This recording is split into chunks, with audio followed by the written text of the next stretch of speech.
terminé, le coup de sifflet et le PSG est champion de France. Paris, magique, Paris, c'est le plus beau jour de votre vie. Ah oui,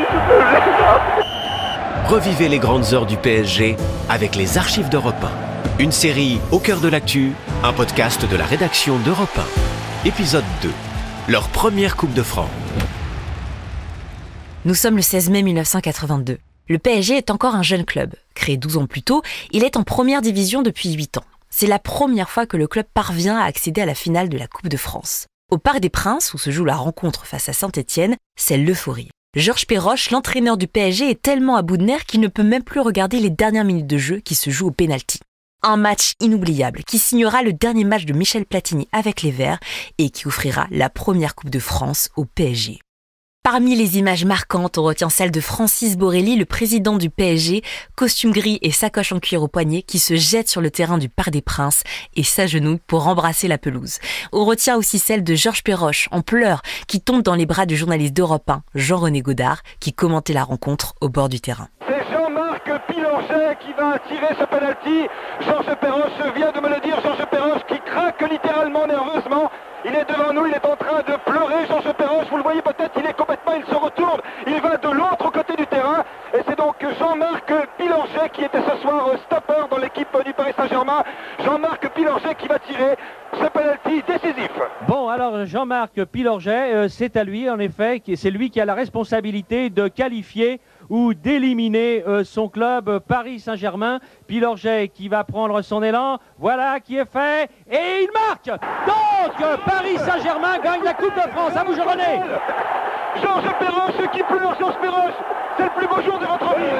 Ah oui, c'est incroyable cette tension nerveuse, Georges Perroche. Merci Jean-René, j'en peux plus.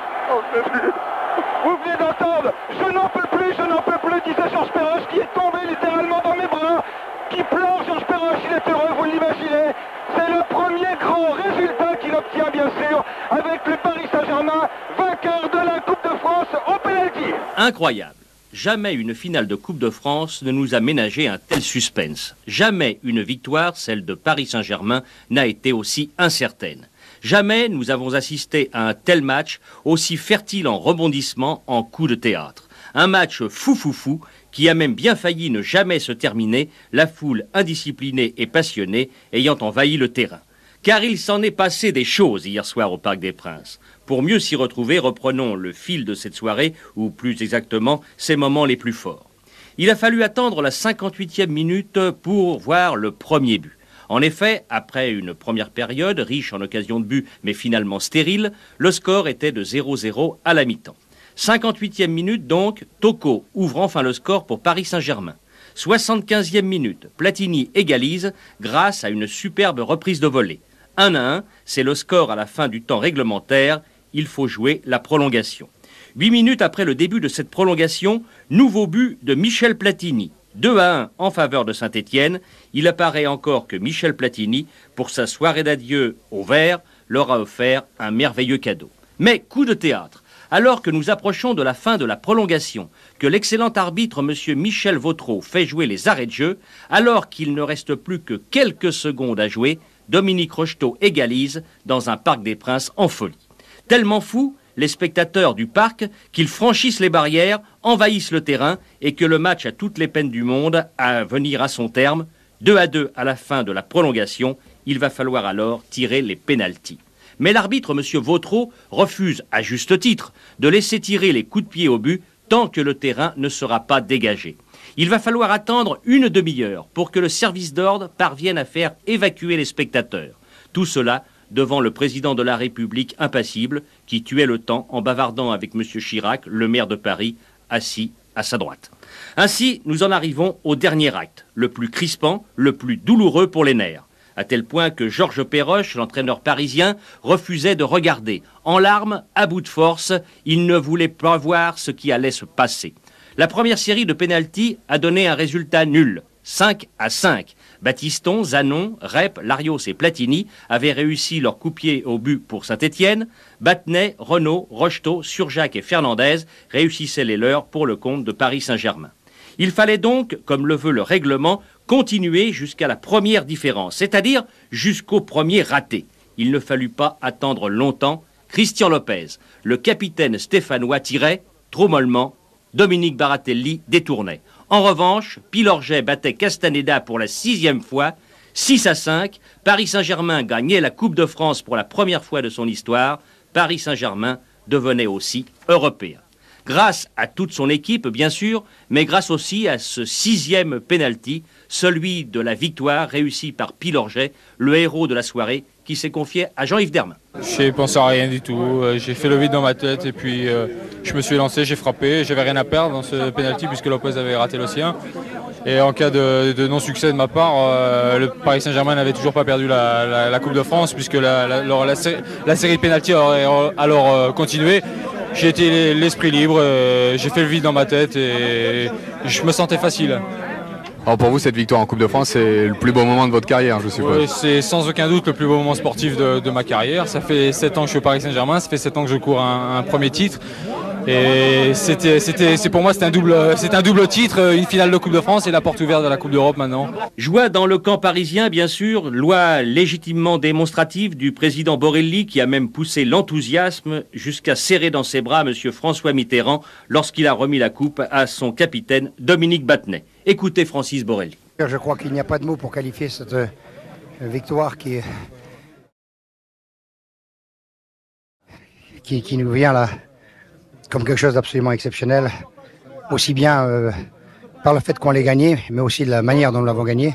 Alors, il y aurait, si vous voulez, à arroger le sujet très longtemps, mais depuis le début, contre Nîmes déjà, en 32e ou en 16e, je ne m'en souviens plus exactement, nous avions déjà gagné par les pénaltys. Ensuite, contre Tours en demi-finale avec les pénaltys et la pénalty.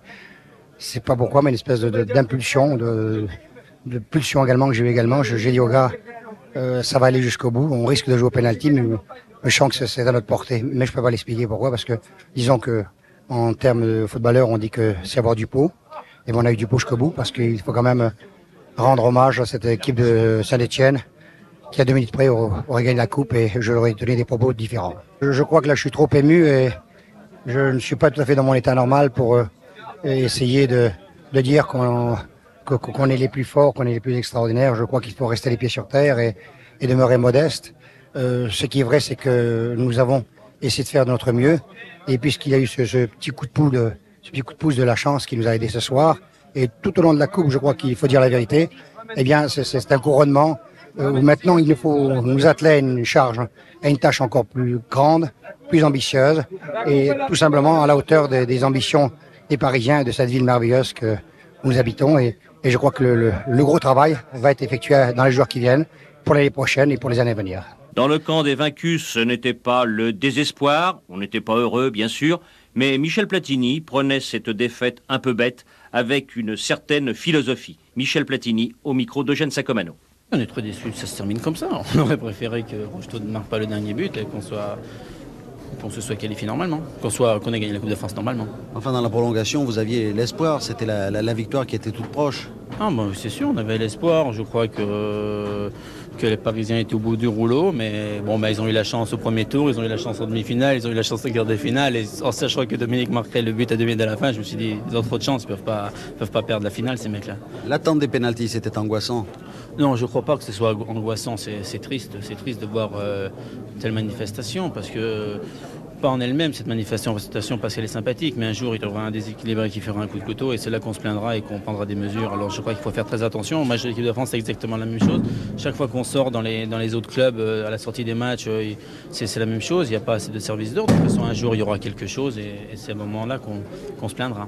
Donc ça nuit tout de même à l'image de la finale, cet envahissement du terrain. Ça nuit à l'image de la finale, mais c'était sympathique, je crois, parce que les spectateurs parisiens ont fait ça.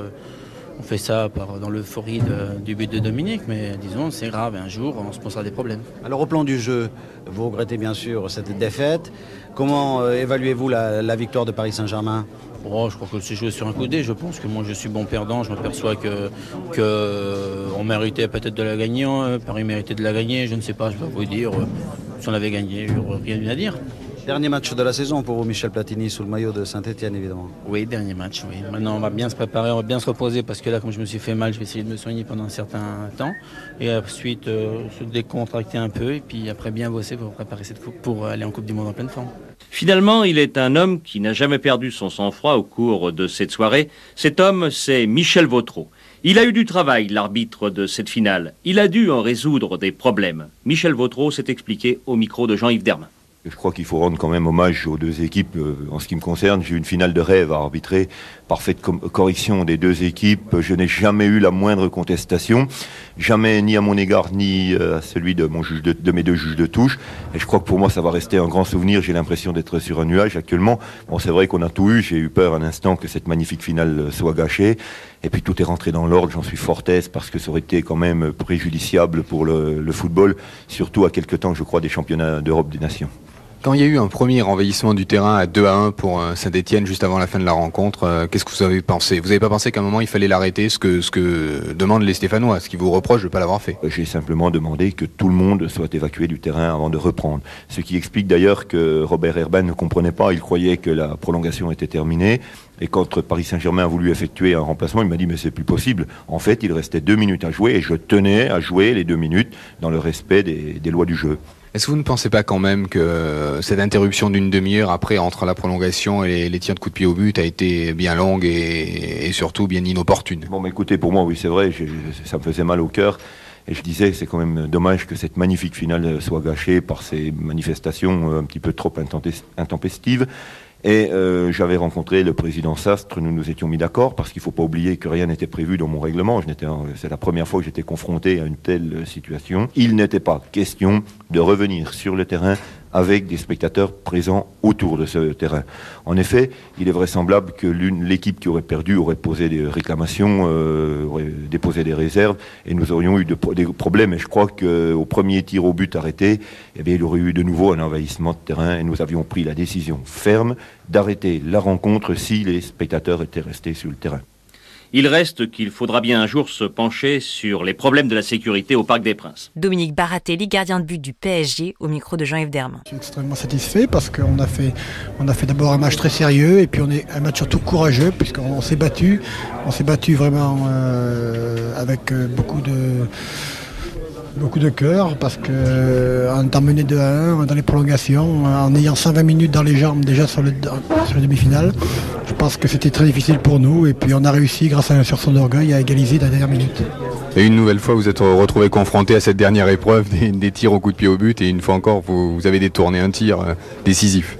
Oui, ce soir j'ai eu quand même un peu moins de réussite qu'à Rennes parce que finalement les 5 premiers pénaltys je n'ai rien pu faire, ils étaient d'ailleurs fort bien tirés, mais c'est vrai qu'il fallait qu'à un moment ou l'autre il y en a un qui les rate et cette fois-ci ça a été Saint-Etienne, une fois de plus ça nous a souri. Est-ce que vous avez été gêné par la longue interruption d'une demi-heure avec cet envahissement du terrain parce que pour vous concentrer ça a dû être très difficile? Oui, c'est vrai, c'est un peu regrettable tous ces événements. D'abord, ça a un peu cassé le rythme du match. Ensuite, je crois qu'on a le droit d'exprimer sa joie, mais on n'a pas le droit comme ça de contrarier les événements parce que vraiment, ça a gêné les joueurs et quand on est rentré au vestiaire avant l'épreuve des pénaltys, on n'était pas contents. Effectivement, donc vous avez fait quoi? Le vide? Vous avez réussi à vous isoler dans un petit coin quand même avant? Bon, là, c'était pratiquement impossible puisque ça a duré une demi-heure. On aurait pu se concentrer sur quelques minutes, mais là, pendant une demi-heure, au bout d'un moment, on est obligé de se déconcentrer.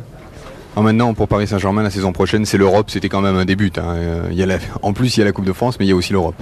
Oui, c'est vrai, mais enfin, ce qui est important aussi, d'abord, c'est qu'on ait gagné la Coupe de France, parce que faire une Coupe d'Europe, c'est bien, mais je préfère gagner la Coupe de France et faire une Coupe d'Europe plutôt que de faire une Coupe d'Europe en étant deuxième ou troisième. Ça l'a fait plusieurs fois que l'on jouait les prolongations et les pénaltys, mais... Dominique Barthenet, capitaine du PSG, au micro de Jean-Yves Dermin. Ça fait partie de la Coupe de France et il faut utiliser. On a un bon gardien qui sait arrêter les pénaltys et puis nous, on en manque pas trop, donc ce qui fait que on a réussi à se qualifier jusqu'à cette finale. Et cette finale, bon, le dénouement a été celui-ci après je pense, un beau match et un beau finish de la part du Paris Saint-Germain qui était mené 2-1, 2 buts de Michel Platini, qu'il fallait surveiller de très très près. Mais je crois que même en le surveillant de très près, bien, il a réussi à marquer.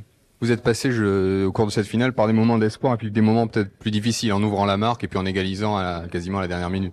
Oui, c'est vrai, c'est les rebondissements de la Coupe. Tous les matchs de Coupe de France sont très difficiles nerveusement, psychiquement et physiquement, puisqu'il faut toujours faire les prolongations. Mais on est préparé pour ça, on sait très bien qu'il faut aller jusqu'au bout de nous-mêmes et ne pas regretter à la fin du match de ne pas avoir tout fait pour essayer de gagner cette Coupe de France. Et puis cette victoire en Coupe de France, c'est aussi l'ouverture de l'Europe pour Paris Saint-Germain et c'était très important.